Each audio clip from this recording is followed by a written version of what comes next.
Chapter 17. A Tantrum. She had got up very early in the morning and had worked hard in the garden, and she was tired and sleepy, so as soon as Martha had brought her supper and she had eaten it, she was glad to go to bed.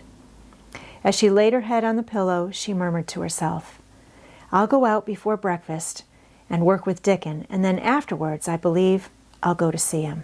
She thought it was the middle of the night when she was awakened by such dreadful sounds that she jumped out of bed in an instant. What was it? What was it? The next minute she felt quite sure she knew. Doors were opened and shut, and there were hurrying feet in the corridors, and someone was crying and screaming at the same time, screaming and crying in a horrible way. "It's Colin," she said. "He's having one of those tantrums the nurse calls hysterics. How awful it sounds!" As she listened to the sobbing screams, she did not wonder that people were so frightened that they gave him his own way in everything, rather than hear them. She put her hands over her ears and felt sick and shivering.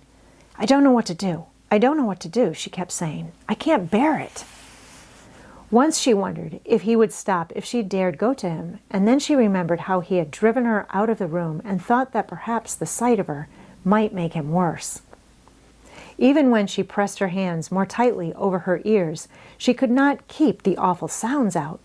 She hated them so and was so terrified by them that suddenly they began to make her angry, and she felt as if she should like to fly into a tantrum herself and frighten him as he was frightening her.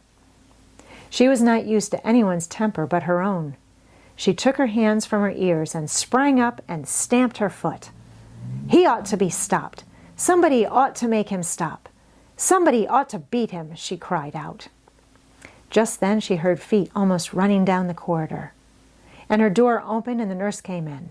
She was not laughing now by any means. She even looked rather pale. "He's working himself into hysterics," she said in great hurry. "He'll do himself harm. No one can do anything with him. You come and try, like a good child. He likes you." "He turned me out of the room this morning," said Mary, stamping her foot in excitement. The stamp rather pleased the nurse. The truth was that she had been afraid she might find Mary crying and hiding her head under the bedclothes. "That's right," she said. "You're in the right humor. You go and scold him. Give him something new to think of. Do go, child, as quick as ever you can." It was not until afterwards that Mary realized that the thing had been funny as well as dreadful. That it was funny that all the grown-up people were so frightened that they came to a little girl just because they guessed she was almost as bad as Colin himself. She flew along the corridor, and the nearer she got to the screams, the higher her temper mounted. She felt quite wicked by the time she reached the door. She slapped it open with her hand and ran across the room to the four-poster bed. "You stop!" she almost shouted. "You stop! I hate you. Everybody hates you. I wish everybody would run out of the house and let you scream yourself to death. You will scream yourself to death in a minute, and I wish you would." A nice, sympathetic child could neither have thought nor said such things, but it just happened that the shock of hearing them was the best possible thing for this hysterical boy, whom no one had ever dared to restrain or contradict.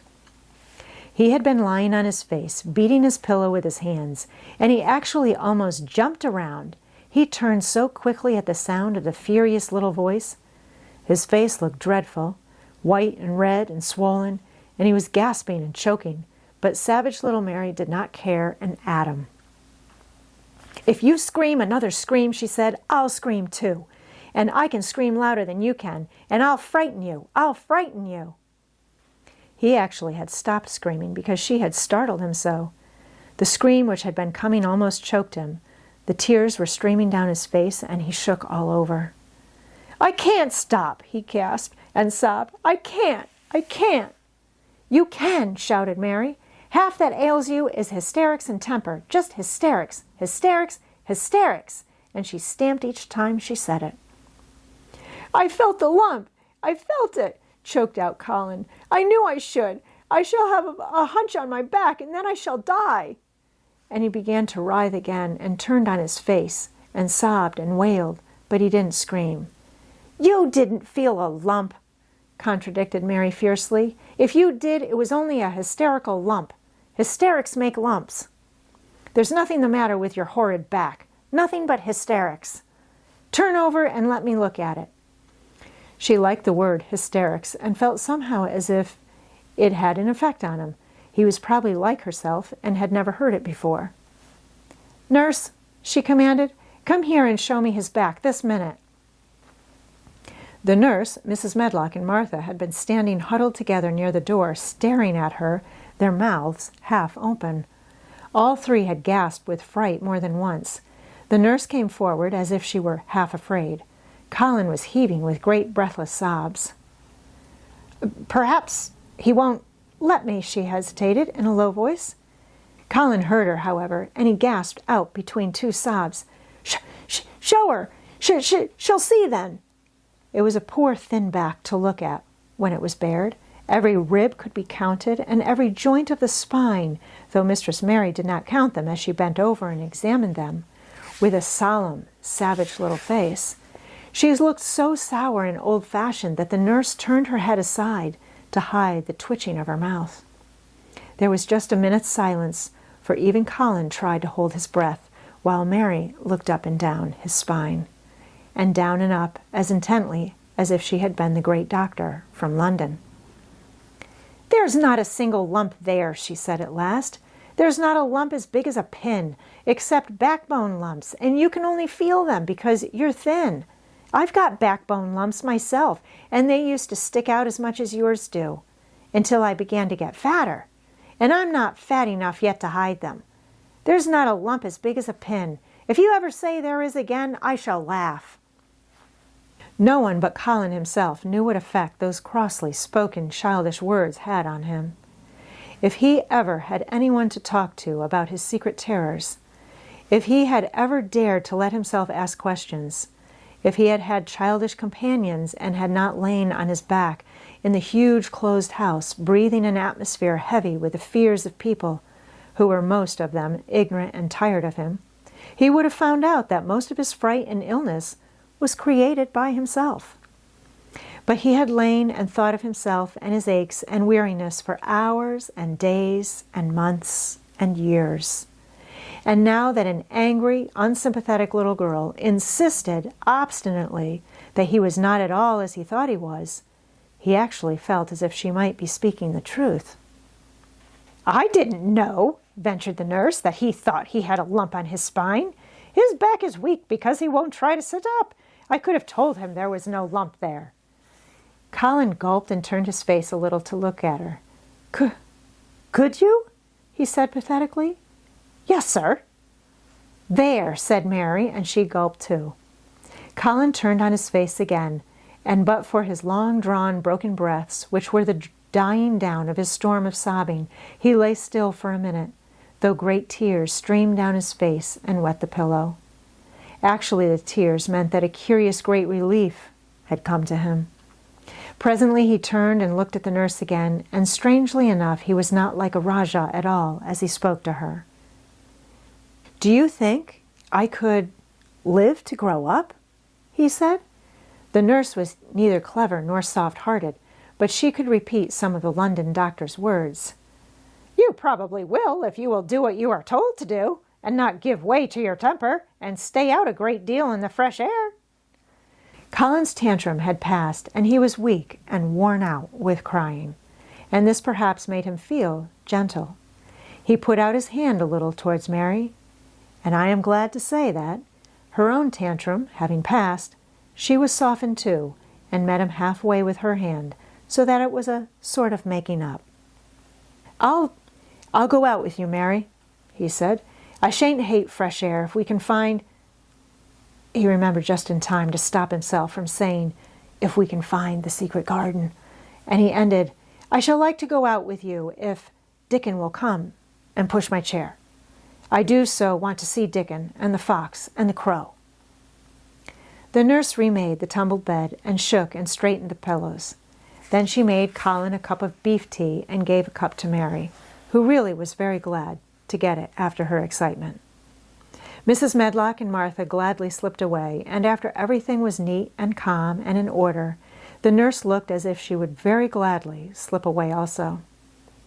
She was a healthy young woman who resented being robbed of her sleep, and she yawned quite openly as she looked at Mary, who had pushed her big footstool close to the four-poster bed and was holding Colin's hand.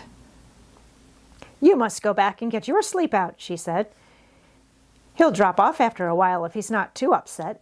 Then I'll lie down myself in the next room." "Would you like me to sing you that song I learned from my ayah?" Mary whispered to Colin. His hand pulled hers gently, and he turned his tired eyes on her appealingly. "Oh, yes," he answered. "It's such a soft song. I shall go to sleep in a minute." "I will put him to sleep," Mary said to the yawning nurse. "You can go if you like." "Well," said the nurse with an attempt at reluctance, "if he doesn't go to sleep, in half an hour you must call me." "Very well," answered Mary. The nurse was out of the room in a minute, and as soon as she was gone, Colin pulled Mary's hand again. "I almost told," he said, "but I stopped myself in time. I won't talk, and I'll go to sleep, but you said you had a whole lot of nice things to tell me. Have you? Do you think you have found out anything at all about the way into the secret garden?" Mary looked at his poor little tired face and swollen eyes, and her heart relented. Yes, she answered, "I think I have. And if you will go to sleep, I will tell you tomorrow." His hand quite trembled. "Oh, Mary," he said. "Oh, Mary, if I could go into it, I think I should live to grow up. Do you suppose that instead of singing the ayah song, you could just tell me softly, as you did that first day, what you imagine it looks like inside? I am sure it will make me go to sleep." "Yes," answered Mary. "Shut your eyes." He closed his eyes and lay quite still, and she held his hand and began to speak very slowly and in a very low voice. "I think it has been left alone so long that it has grown all into a lovely tangle. I think the roses have climbed and climbed and climbed until they hang from the branches and walls and creep over the ground, almost like a strange gray mist. Some of them have died, but many are alive, and when the summer comes there will be curtains and fountains of roses. I think the ground is full of daffodils and snowdrops and lilies and iris working their way out of the dark. Now the spring has begun. Perhaps. The soft drone of her voice was making him stiller and stiller, and she saw it and went on. Perhaps they are coming up through the grass. Perhaps there are clusters of purple crocuses and gold ones even now. Perhaps the leaves are beginning to break out and uncurl. And perhaps the gray is changing and a green gauze veil is creeping and creeping over everything. And the birds are coming to look at it because it is so safe and still. And perhaps, very softly and slowly indeed, the robin has found a mate and is building a nest. And Colin was asleep.